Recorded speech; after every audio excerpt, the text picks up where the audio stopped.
Hello everyone, तो कैसे आप लोग? उम्मीद करते हैं आप लोग बहुत बढ़िया होंगे। तो अगर आपने मेरा ये वाला वीडियो देख लिया और इस वीडियो को देखने के बाद अगर आपने डिसाइड कर लिया कि भाई मुझे 10th के बाद साइंस लेकर के पढ़ना है, या फिर आप 11 या 12th के स्टूडेंट्स और आप ऑलरेडी साइंस पढ़ रहे हैं और आपको ये जानना है कि भाई साइंस में और कितने ज़्यादा करियर अपॉर्चुनिटीज़ हमें मिल सकती है, क्या क्या हमें यहाँ पर करियर अपॉर्चुनिटीज़ मिलेंगे, क्या क्या चीज़ें हम कर सकते हैं साइंस लेने के बाद 12th के बाद, तो ये वीडियो आपके लिए ही होने वाला है स्पेसिफिकली। आप इस वीडियो को शुरू से लेकर एंड तक देखिए, आपका जितना भी कन्फ्यूजन है साइंस से रिलेटेड सारा का सारा इस वीडियो में क्लियर होने वाला है। बेसिकली सारा तो नहीं हो पाएगा क्योंकि साइंस स्ट्रीम में बहुत सारे करियर अपॉर्चुनिटीज़ मिलते हैं। साइंस के बाद एक बहुत ज़्यादा वाइडर अपॉर्चुनिटीज़ आपके सामने आ जाता है सामने, क्योंकि भाई साइंस का जो बंदा है उसके पास ये भी ऑप्शंस रहता है कि वो आर्ट्स या कॉमर्स में स्विच कर सके, तो आपके पास अपॉर्चुनिटीज़ का तो भरमार रखा हो, आप किसी भी फील्ड में जा सकते हैं। आज का जो वीडियो है ये स्पेसिफिकली हमारा पीसीएम वाले स्टूडेंट्स के लिए है। अगर आप वो स्टूडेंट्स हैं जो पीसीएम लेकर के पढ़ना चाहते हैं या पीसीएम लेकर के पढ़ रहे हैं, यानी कि आपका सब्जेक्ट कॉम्बिनेशन फिजिक्स, केमिस्ट्री या मैथ्स है, तो आपके लिए क्या क्या करियर हो सकते हैं आगे चल करके, या आप कौन कौन से ब्रांचेस में जा सकते हैं, उन सभी के बारे में आज की वीडियो में बात करने वाला हूँ। तो अगर किसी भी इन्फॉर्मेशन को मिस नहीं करना चाहते हैं तो वीडियो को शुरू से लेकर एंड तक जरूर देखें, ठीक है। और अगर वीडियो अच्छा लगे आप दोस्तों शेयर जरूर कर देना, क्योंकि इस तरह की इन्फॉर्मेशन कहीं ना कहीं यूट्यूब पर आज के टाइम में भी बहुत कम लोगों ने बता रखी है। तो चलिए बिना किसी इंतजार के हम लोग वीडियो को शुरुआत करते हैं। तो मेरा नाम है Aamir and you guys and welcome back to my YouTube channel modern Padhai. तो सबसे पहले हम लोग बात करें, देखो मैंने यहाँ पर लिख रखा है कौन कौन सा चीज़, इतना सारा मैंने चीज़ें लिख रखा है। साइंस 12th साइंस के बाद यानी कि पीसीएम लेकर अगर आप पढ़ते हैं तो 12th के बाद आपको एंट्रेंस एग्जाम देना पड़ता है। अगर आपकी चॉइस आप दे सकते हैं, एंट्रेंस एग्जाम आप दे सकते हैं। एक तो जो नेशनल लेवल पे एंट्रेंस एग्जाम होता है वो आपका जेईई मेंस या फिर जेईई एडवांस होता है, जिसको आपको जेईई एडवांस अगर एग्जाम को क्वालिफाई कर लेते हैं तो आपको आईआईटी कॉलेज मिलता है। और अगर आप जेईई मेंस एग्जाम में सिर्फ क्वालिफाई कर पाते हैं, एडवांस आपका नहीं निकलता है, तो जेईई मेंस एग्जाम क्वालिफाई करने के बाद आपको एनआईटी कॉलेज मिलता है, ठीक है। अब ये दोनों ही कॉलेजेस जो है भाई बहुत मस्त है, बहुत अच्छे लेवल पे हैं, ठीक है। इंटरनेशनल लेवल पे भी दोनों कॉलेज की रिपुटेशन बहुत अच्छी। आईआईटी तो एनआईटी से थोड़ा सा ज़्यादा अच्छा है, आईआईटी है, ज़्यादा का फर्क नहीं होता, बट स्लाइटली 1 से 2% का फर्क है। दोनों ही बेस्ट है अपने आप में। तो इन सब कॉलेजेस में क्या है कि आपको बीटेक की डिग्री प्रोवाइड की जाती है, यानी कि आप बैचलर इन टेक्नोलॉजी की डिग्री वहाँ से ले सकते हैं। फिर उसको शॉर्ट हम लोग बोलते हैं बैचलर इन इंजीनियरिंग, जिसको हम लोग शॉर्ट में बोलते हैं बीटेक या फिर बीई। अब इंजीनियरिंग के अंदर आते हैं बहुत सारे ब्रांचेस। यहाँ पर मैंने जो इंजीनियरिंग के ब्रांचेस लिख रखे हैं, बहुत सारे लिख रखे हैं। इसके अलावा और भी कुछ है जिसको मैं निगलेक्ट कर दिया, क्योंकि मुझे ऐसा लगा कि वो जो ब्रांचेस है काफ़ी पुराने हो गए हैं। और जैसे जैसे समय बदलते जाता है, साइंस भाई टेक्नोलॉजी है, टेक्नोलॉजी भी अपग्रेड होते जाती है, तो जो चीज़ पुरानी हो जाती है साइंस उस चीज़ को पीछे छोड़ करके अपग्रेडेशन की तरफ आगे बढ़ जाता है। तो मुझे ऐसा लगा कि वो कुछ ब्रांचेस ऐसे हैं जो डाउनग्रेड हो गए हैं, आगे इन फ्यूचर उनका कोई यूज़ नहीं होने वाला है, उसके जगह पर रिप्लेस करके नई टेक्नोलॉजी आ गई है, तो मैंने उन सारी चीज़ों को छोड़ दिया है, कुछ कुछ चीज़ों को। बाकी जो आज के टाइम में बहुत पॉपुलर है एंड इन फ्यूचर उनका पॉपुलरिटी और होने वाला है, उसी के बारे में हम लोग इस वीडियो में बात कर रहे हैं। तो सबसे पहले अगर हम बात करें अपनी बीटेक की डिग्री में, देखो बीटेक का डिग्री का बता दें तो बीटेक का जो कोर्स होता है ये आपका 4 साल का होता है। अगर आप आईआईटी का कॉलेज जाते हैं तो वहाँ पे कोई सा भी इंजीनियरिंग अगर ब्रांच चूज़ करते हैं बीटेक के लिए, तो ये 4 साल का आपका कोर्स होगा। इन 4 साल के कोर्स के बाद कॉलेज में ही कैंपस प्लेसमेंट होता है आपका। कॉलेज के कैंपस प्लेसमेंट के थ्रू ही आप इजीली जॉब एक्सेस कर सकते हैं। और जितने भी इंजीनियरिंग के जॉब्स होते हैं आपको इनिशियल स्टेज में ही बता दो, जो फ्रेशर्स होते हैं तो 4 to 5 लाख पर एनम करके उनको सैलरी पैकेज होता है। ये मैं एक एवरेज बता रहा हूँ आपको, 4 से 5 लाख पर एनम होता है, यानी कि 1 साल का, ठीक है।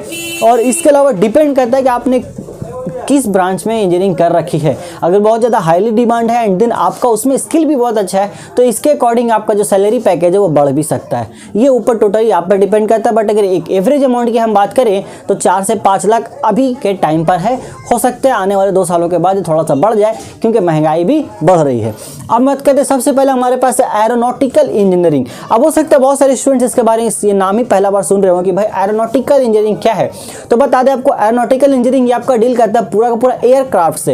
एयरक्राफ्ट यानी कि एरोप्लेन्स हो गए, कि फिर जो फ्लाइंग्स जो उड़ते हैं आपका जो विमान से उड़ाए जाते हैं, डिफेंस में भी यूज़ किए जाते हैं बहुत से इंडियन डिफेंस सिस्टम में, हमारा जेट प्लेन्स वगैरह। तो उन सारी चीज़ों में जो टेक्नोलॉजी यूज़ की जाती है, जो अच्छे से यूज़ किया जाता है आपका, वो सारा चीज़ आपका यहाँ पे एरोनॉटिकल इंजीनियरिंग बनाया जाता है। यानी कि कंफर्टेबल सीट्स, उसमें क्या इंजन यूज़ होने वाले हैं, किस तरीके के इंजन हम यूज़ करके कम पेट्रोल को यूज़ करके हम ज़्यादा स्पीड यानी कि ज़्यादा माइलेज ले सके जेट प्लेन्स के थ्रू, या बहुत ज़्यादा स्पेसिफिक हम बना सके, बहुत से जेट्स प्लेन को स्पेसिफिक बनाया जाता है डिफेंस के लिए, बहुत से को सिर्फ एंटरटेनमेंट के लिए बनाया जाता है, बहुत जेट प्लेन्स ऐसे होते हैं जिनका सिर्फ यूज़ एंटरटेनमेंट के लिए होता है, और बहुत सा भाई हमारा कमर्शियल प्लेन्स भी हो गया जिसका यूज़ हमारा एयरवेज में किया जाता है। तो इन सारी चीज़ों से रिलेटेड जितनी भी टेक्नोलॉजीज होती है वो सब आपको पढ़ाई जाती है एरोनॉटिकल इंजीनियरिंग में। तो अगर आपका एयरक्राफ्ट में कहीं भी इंटरेस्ट है या अगर आप इसमें जाना चाहते हैं तो इसमें जा सकते हैं। इसमें आपको इनिशियल अगर मैं बताऊं आज के टाइम में 5 से 6 लाख पर एनम आपको मिलता है अगर आप फ्रेशर हैं तो।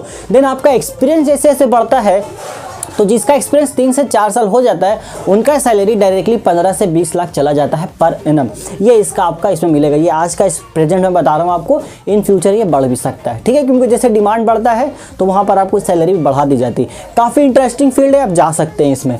दूसरा ये ऑटोमोबाइल। अब ऑटोमोबाइल जो इंजीनियरिंग का ब्रांच है आपका, इसमें आपको टोटली बताया जाता है। ऑटोमोबाइल से आप इतना तो समझ गए कि बाइक की बात हो रही है, बाइक और कार का बात होता है। तो बाइक एंड कार का जो स्ट्रक्चर्स, इसके अंदर बहुत सारे और सब कैटेगरीज आते हैं। आपको क्या सीखना है, इंटरनल स्ट्रक्चर बनाना, उसका एक्सटर्नल स्ट्रक्चर बनाना है। स्ट्रक्चर से बात हुई, देन इसमें आप इंजन से रिलेटेड काम कर सकते हैं और भी बहुत सारी चीज़ें आपको इसमें बताई जाती है। तो ओवरऑल कार हो गया, बाइक हो गया, इससे रिलेटेड जो भी सारी जानकारी है वो आपको ऑटोमोबाइल इंजीनियरिंग में पढ़ाई जाती है। तो अगर आप इस फील्ड में इंटरेस्टेड है तो यहाँ पर आप जा सकते हैं। सैलरी की बात करें तो वही आपका इनिशियल पैकेज आपको मिलेगा 4 से 5 लाख का। देन हो सकता है इन फ्यूचर ये डिमांड बढ़ेगी, क्योंकि कार्स का डिमांड आप देखो आज के टाइम में बाइक से ज़्यादा कार्स का क्रेज है आपका, बहुत ज़्यादा कार्स का क्रेज है। इंडिया में शायद कम आपको लग रहा हो देखने में, लेकिन फॉरेन कंट्रीज में आप देखोगे तो कार का क्रेज़ बहुत ज़्यादा है। न्यू डिज़ाइंस की जो कार्स आती हैं जो बेसिकली बहुत महंगे होते हैं तो उनका क्रेज़ भी बहुत ज़्यादा है, क्योंकि भाई दुनिया में बहुत से ऐसे लोग हैं जिनके पास बहुत सारा पैसा है और उनका शौक ही होता है कि मैं अलग अलग डिज़ाइंस की, न्यू डिज़ाइंस की, यूनिक डिज़ाइंस की कार को लेकर उसका कलेक्शन रखूँ। तो इस फील्ड में आप जा सकते हैं, पैसा बहुत है। आगे देखें तो सिविल एंड स्ट्रक्चरल इंजीनियरिंग आता है। नाम में सिविल इंजीनियरिंग का नाम आपने कहीं ना कहीं सुना होगा।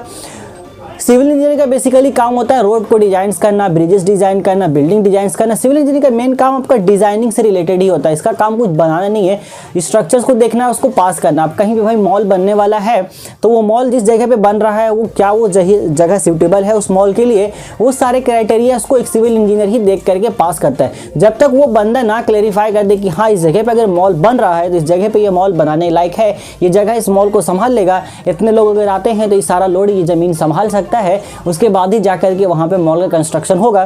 सेम यही मामला ब्रिज का भी है, रोड का भी है एंड बहुत सारे बिल्डिंग्स का है। तो काम बहुत बड़ा है सिविल इंजीनियर का, और सिविल इंजीनियरिंग का डिमांड्स पहले भी था, अभी भी है और आगे भी रहेगा, क्योंकि भाई ना मॉल बनने बंद होने वाले हैं, ना आपके सड़क बनेंगे, ना सड़क बनना बंद होगा, ना ब्रिज बनना बंद होगा, ये सारी चीज़ें बनना ही बनना है आपका। तो इसका डिमांड आपका ख़त्म नहीं होने वाला है, ठीक है। अब सिविल इंजीनियरिंग की बात की तो उसके साथ हम एक बात कर लेते हैं आर्किटेक्चर का, जो मैंने यहाँ लिख रखा है आपका। बेसिकली ये एकदम अलग ही ब्रांच है आर्किटेक्चर। आपका आर्किटेक्चर इंजीनियरिंग जो होता है, इंजीनियरिंग मैंने यहाँ से लेकर के यहाँ तक सारा इंजीनियरिंग का बात है, यहाँ से फिर 2 नंबर आर्किटेक्चर। अब आर्किटेक्चर क्या होता है, इसमें ये आपका सिविल इंजीनियरिंग अब प्लस और भी सारी चीज़ें। जैसे सिविल इंजीनियरिंग क्या है, सिर्फ आपका स्ट्रक्चर आपका डिज़ाइन करेगा, ठीक है। 1 मिनट रुकना तो, हाँ ठीक है। तो सिविल इंजीनियरिंग का क्या है आपका, क्या आपका स्ट्रक्चर देखेगा, स्ट्रक्चर को पास करेगा। आर्किटेक्चर का काम क्या होता है, कोई स्ट्रक्चर जब पास हो चुका है तो उस पूरा बिल्डिंग को बनाने का काम एक आर्किटेक्चर का है। अब जैसे बुर्ज खलीफा जो दुनिया के अभी तो फिलहाल वो सबसे बड़ी बिल्डिंग अभी वही है, लेकिन दुबई का अभी टारगेट है कि भाई उसको तोड़ करके दूसरा बनाया जाए। तोड़ करके नहीं, बेसिकली बनाना है उसको दूसरा अपना।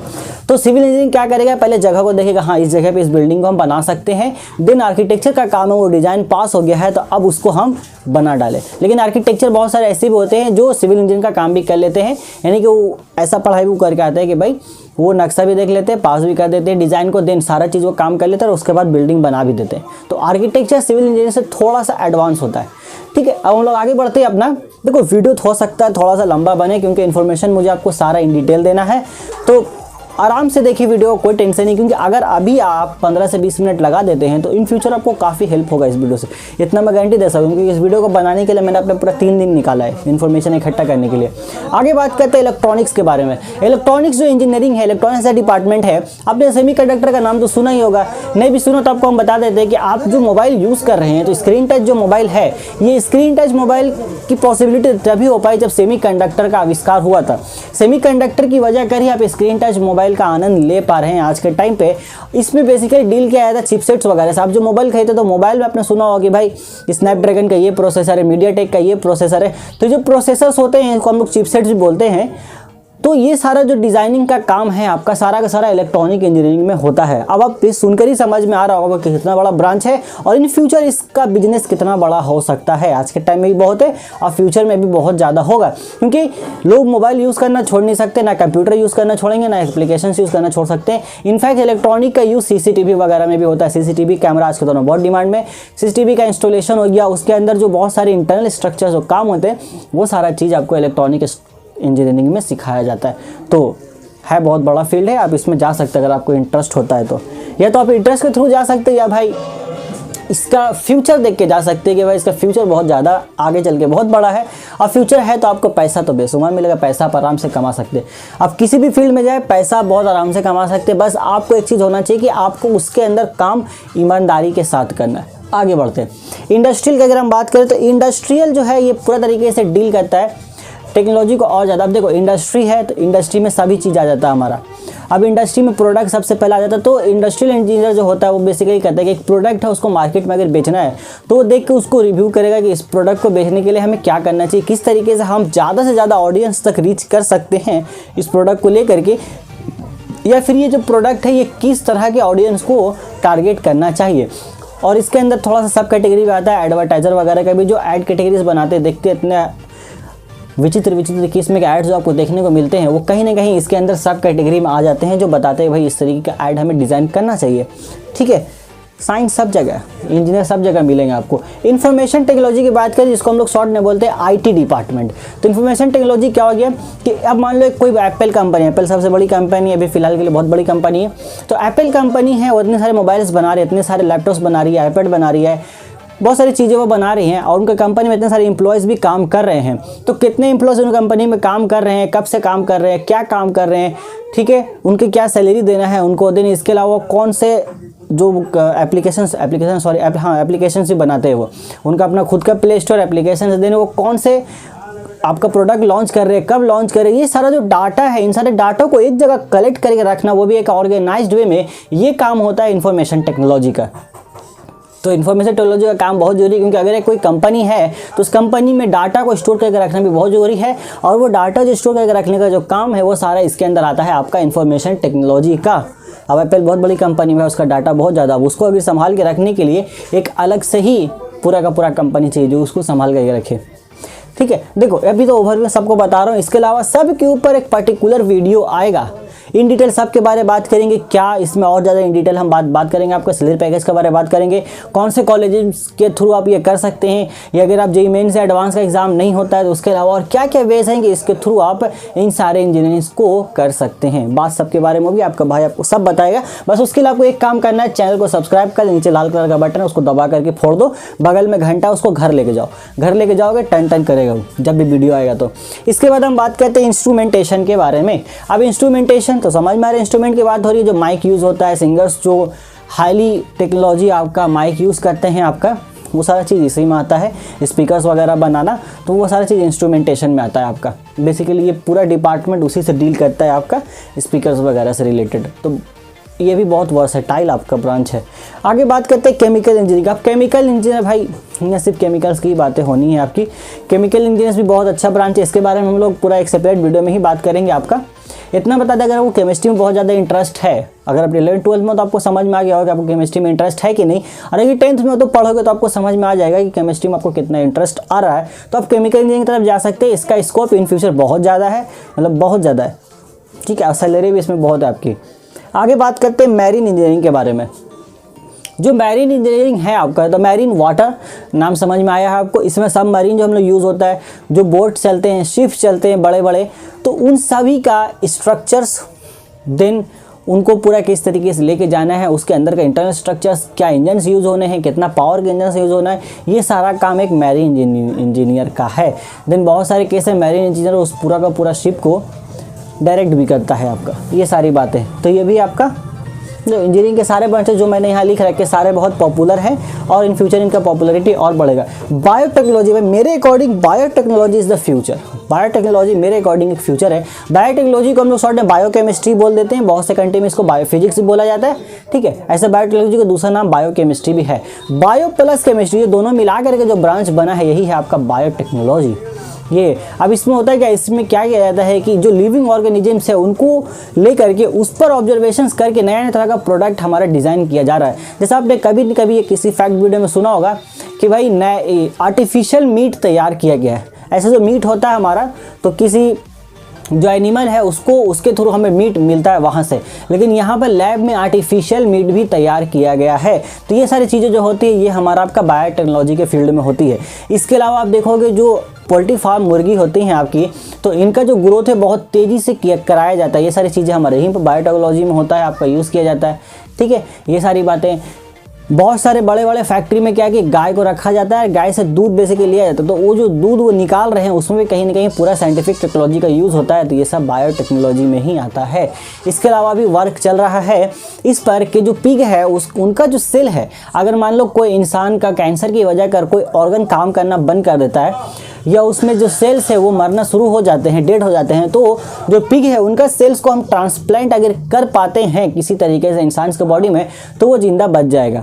अभी एक तरीका देखा गया कि पूरा ऑर्गन ही ट्रांसप्लांट किया गया था, आपने सुना जरूर होगा कि एक इंसान के अंदर पिग का हार्ट को लगाया गया था, और ताजुब की बात यह है कि वो इंसान पिग का हार्ट ले करके एटलीस्ट 2 महीने तक जिंदा रहा था, उसके बाद उसका डेथ हो गया। तो ये सारी चीज़ें जो की जाती है बायोटेक्नोलॉजी में की जाती है, काफ़ी इंटरेस्टिंग फील्ड है। मुझे पर्सनली इस फील्ड में काफ़ी इंटरेस्ट है। इन फ्यूचर अगर मुझे मौका मिला तो मैं इसमें ज़रूर काम करना चाहूँगा।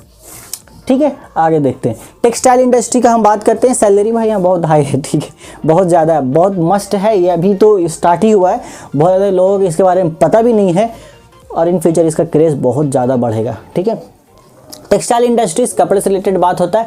आप जो कपड़ा पहनते हैं भाई, डिज़ाइनिंग वगैरह से लेकर के हर एक काम वो भी कहीं ना कहीं एक इंजीनियर ही करता है। तो टेक्सटाइल इंडस्ट्रीज कपड़ा पहनना लोग कभी बंद नहीं करने वाले हैं, इसका क्रेज़ तो रहेगा ही, चलता रहेगा। आज जितने नए डिजाइन, जितना वैरायटी का कपड़ा होता है, लोगों को उतना ही ज़्यादा वो अट्रैक्ट करता है। तो अगर आप क्रिएटिव माइंड है कहीं ना कहीं आपको डिज़ाइनिंग्स में अगर कहीं ना कहीं इंटरेस्ट है, टेक्सटाइल इंडस्ट्री में आप जा सकते हैं अपना 12th के बाद। आगे बात करते हैं सॉफ्टवेयर। अब इसके बारे में क्या बोले, सॉफ्टवेयर के बारे में तो जानते होंगे आप मोबाइल यूज़ कर रहे हो, उसमें पता नहीं आप कितने सॉफ्टवेयर्स को यूज़ कर रहे हैं। एक तो आपको जो मोबाइल है वो खुद ही आपको एक सॉफ्टवेयर दे के रखा होगा। आप अगर वीवो का मोबाइल यूज़ करते हैं तो उनका सॉफ्टवेयर होता है फन टच OS, उसका नाम है आपका। एक एंड्रॉयड अलग होता है, एंड्रॉयड वर्जन चलता है आपके मोबाइल में। उसके अलावा हर एक कंपनी अपना सॉफ्टवेयर बिल्डअप करके, आप अगर रेडमी का लोगे तो उसका MI UI है, इस तरीके का करके। रियलमी का भी रियलमी UI इस तरीके का करके है। तो इस तरीके का सबका अपना सॉफ्टवेयर होता है। इसके अलावा जो एप्लीकेशन आप यूज़ करते हो वो भी एक तरह का सॉफ्टवेयर है। एप्लीकेशन आप देखते हो उसका आइकन कुछ दिखता है, आप जब उसको ओपन करते हो तो उसका इंटरफेस आपको अलग दिखता है। जैसे सब करते हो तो हर एक चीज़ अलग है। तो ये सारी चीज़ें कौन डिज़ाइन करता है? एक सॉफ्टवेयर इंजीनियर करता है। एक सॉफ्टवेयर इंजीनियर का ये काम है कि भाई एप्लीकेशन बाहर से कैसे दिखेगा, जिसको हम लोग बोलते हैं फ्रंट एंड डेवलपर, ऐसे बोलते हैं। सॉफ्टवेयर इंजीनियर 2 ब्रांच आता है, एक फ्रंट एंड एक बैक एंड।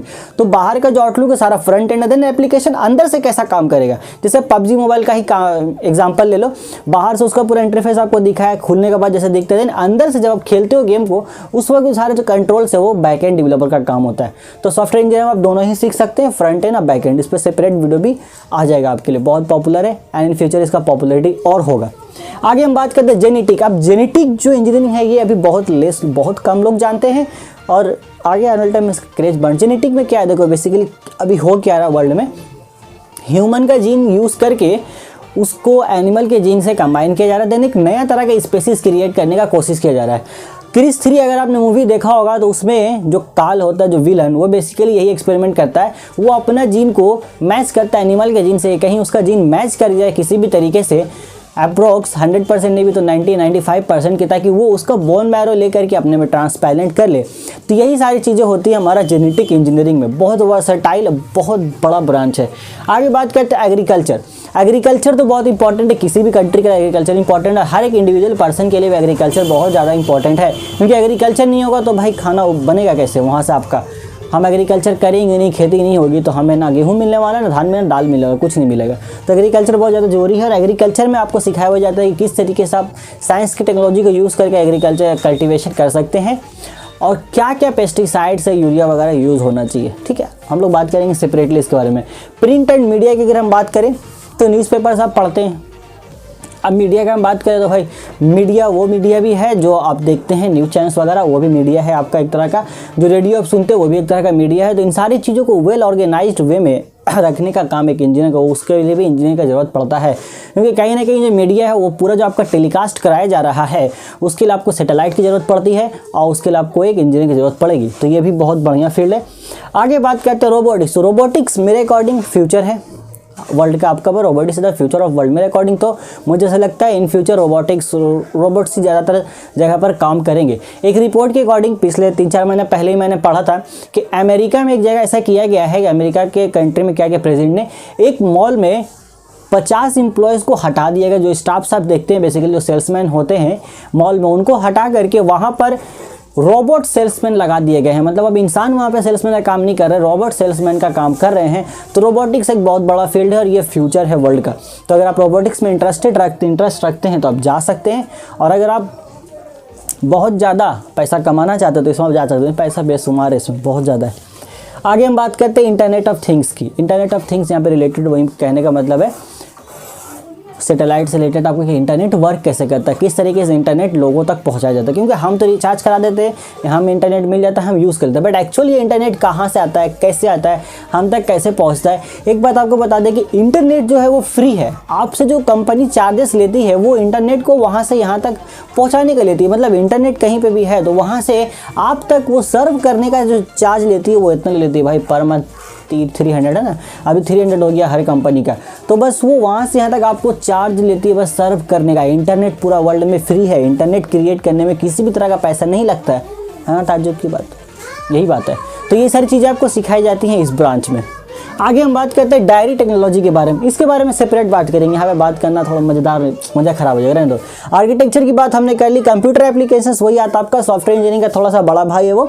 कंप्यूटर एप्लीकेशंस या फिर कंप्यूटर साइंस इंजीनियरिंग ऐसा होता है। देखो कंप्यूटर साइंस इंजीनियरिंग में क्या होता है कि आपको सॉफ्टवेयर हार्डवेयर दोनों ही सिखाया जाता है, तो इसलिए सॉफ्टवेयर थोड़ा सा ऊपर हो जाता है। जो कंप्यूटर साइंस इंजीनियरिंग जानता है वो अपना एप्लीकेशंस भी आराम से क्रिएट कर लेगा, हार्डवेयर से रिलेटेड प्रॉब्लम सारे सॉल्व कर लेता है। क्योंकि अब देखो कभी कभी क्या होता है कि कंप्यूटर्स में या लैपटॉप्स में हार्ड डिस्क वगैरह या CPU या माउस सारी चीज़ें खराब हो जाती है, तो उनको ठीक करने का काम होता है हार्डवेयर इंजीनियर का। तो अगर आप कंप्यूटर साइंस या कंप्यूटर एप्लीकेशंस वगैरह सीखते हैं तो आप वो सारी चीज़ें जान जाएंगे।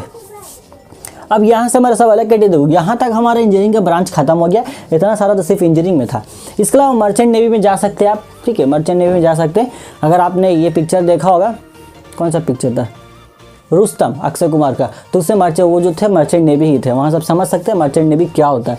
देन कमर्शियल पायलट सब बन सकते हैं, किसी का अपना पायलट सीख से प्लेन उड़ाना सीख सकते हैं, उसके कमर्शियल पायलट बन सकते हैं। दो तरह का पायलट होता है आपका, कमर्शियल होता है, एक प्राइवेट पायलट होता है आपका। कमर्शियल पायलट आपका वही जो एयरवेज में आपको जो पायलट्स मिलते हैं जो बेसिकली गवर्नमेंट हायर करते हैं। अब प्राइवेट पायलट क्या हो, किसी भी एक आदमी का प्राइवेट आदमी है, प्राइवेट पायलट हो गया। जैसे कि ड्राइवर कैसे होता है उस तरीके से प्राइवेट पायलट होता है।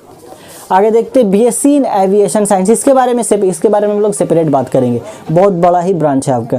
देन ये तो हमारा हो गया इंजीनियरिंग डिपार्टमेंट, ठीक है। इसके अलावा BSc डिग्री कर सकते हैं। अगर आप इंजीनियरिंग में नहीं जाना चाहते, किसी ब्रांच में नहीं जाना चाहते तो 12th के बाद आप सिंपली BSc की डिग्री के लिए जा सकते हैं। आपके पास अपना 3 सब्जेक्ट्स है, फिजिक्स केमिस्ट्री मैथ, तीनों में आप किसी में भी BSc कर सकते हैं। यानी कि सिंपल बोलो तो ग्रेजुएशन, BSc माने ग्रेजुएशन, ठीक है। इसके बारे में बात करेंगे हम लोग और अच्छे से, क्योंकि इसकी सब्जेक्ट्स के अलावा भी आप बहुत सारी चीज़ों में BSc कर सकते हैं। आप होटल मैनेजमेंट में जा सकते हैं अगर आपको होटल से रिलेटेड यहाँ पर इंटरेस्ट है तो। देन डिजाइनिंग कोर्सेज मैंने आपको अपने पिछले वीडियो में बताया था, नहीं देखा अगर वो वीडियो अभी तक आपने जाके आप देखिए, क्योंकि वहाँ मैंने आपको ये बताया कि आप किस तरीके से अपना स्ट्रीम को चूज़ कर सकते हैं। तो कहीं ना कहीं आपके लिए काफ़ी हेल्पफुल रहेगा वो वीडियो, आप जाके जरूर उसको देखें, ठीक है। लिंक आपको डिस्क्रिप्शन में मिल जाएगा या फिर आई कार्ड में डाल देता हूँ।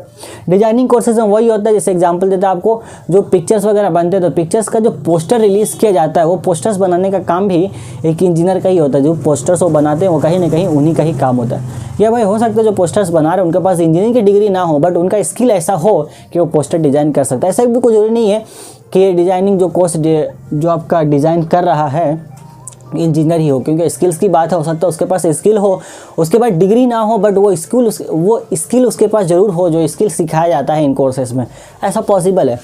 देन इसके बाद लास्ट आप क्या कर सकते हैं, you can join Indian defence. आप इंडियन डिफेंस में भी जा सकते हैं। इंडियन डिफेंस यानी कि आर्मी में जा सकते हैं, मर्चेंट नेवी तो बता ही दिया मैंने आपको। इसके अलावा आप एयरफोर्स में भी जा सकते हैं, और अगर इसमें आप जाना चाहते हैं तो इसके लिए आपको NDA का एग्ज़ाम देना पड़ेगा। NDA, ठीक है, ये आपको एग्ज़ाम देना पड़ेगा। ये एग्ज़ाम अगर आप क्वालिफाई करते हैं देन आप उसके अकॉर्डिंग जा सकते हैं। जैसे IAS या IPS बनने के लिए आपको UPSC का एग्ज़ाम देना होगा, उस तरीके से इंडियन डिफेंस में आप किसी भी ब्रांच में जाना चाहते हैं तो आपको NDA का एग्ज़ाम देना पड़ेगा। तो ये था आपका ओवरव्यू पूरा का पूरा मैंने बात किया यहाँ पर किसके बारे में भाई, साइंस स्टूडेंट्स के बारे में जो कि PCM लेकर के पढ़ रहे हैं। अब देखो वीडियो अभी भी मुझे पता नहीं कितने देर का हुआ, लेकिन अप्रोक्स मुझे लगता है 20 मिनट के आसपास ज़रूर चला गया होगा। ठीक है, देख लेंगे उसको हम लोग। इसलिए आज की वीडियो में हम लोग इतना ही बात करेंगे। देन इसके बाद हम लोग नेक्स्ट पार्ट लाएंगे जिसमें हम टोटली बात करेंगे PCB के बारे में, यानी कि फिजिक्स, केमिस्ट्री एंड बायो, कि उसमें कौन कौन से ब्रांचेस है। और यकीन मारो मेरा कि इससे ज़्यादा आपको करियर अपॉर्चुनिटीज़ उसमें मिलेंगे PCB में, तो उसके बारे में बात करेंगे। देन उसके बाद हम लोग चले जाएंगे कॉमर्स में, देन आर्ट्स में। तो इंतजार करें, और आप चाहते हैं कि किस तरह नोटिफिकेशन आपको मिस ना हो तो भाई चैनल को सब्सक्राइब जरूर करें, जरूर करें, क्योंकि इतना मेहनत में, इतना एफर्ट मैं आपके लिए डाल रहा हूँ, तो इतना सा छोटा सा काम तो आप मेरे लिए कर ही सकते हो। आप सब्सक्राइब करोगे, वीडियो को लाइक करोगे, कमेंट करोगे, इससे मेरा मोटिवेशन बढ़ता है और इस तरीके कंटेंट और ज़्यादा अच्छे से कंटेंट मैं लाने की कोशिश करता रहता हूँ। ठीक है, तो आपका सपोर्ट मुझे चाहिए, मुझे उम्मीद है कि आप सपोर्ट जरूर करेंगे। तो वीडियो को, चैनल को सब्सक्राइब कीजिए, वीडियो को लाइक कीजिए, नीचे कमेंट करके बताइए कि इसमें से कौन सा ऐसा इंजीनियरिंग का डिपार्टमेंट जिसमें आपको वीडियो सबसे पहले चाहिए, जिसमें लाइक सबसे ज़्यादा होगा मैं उसमें वीडियो पहले ला दूंगा। ऐसे मैं बनाना सब पे मुझे, बट पब्लिक डिमांड पे भी काम हम जरूर करेंगे। ठीक है, तो इतना सारा बात है। मुझे उम्मीद है कि ये वीडियो आपके लिए हेल्पफुल जरूर होगा। हेल्पफुल रहा है तो अपने दोस्तों के भी साथ शेयर कीजिए, क्योंकि इस तरह का इन्फॉर्मेशन सभी को मालूम होना चाहिए। ठीक है, तो हम लोग मिलते हैं अपने अगले वीडियो में, तब तक take care and good bye.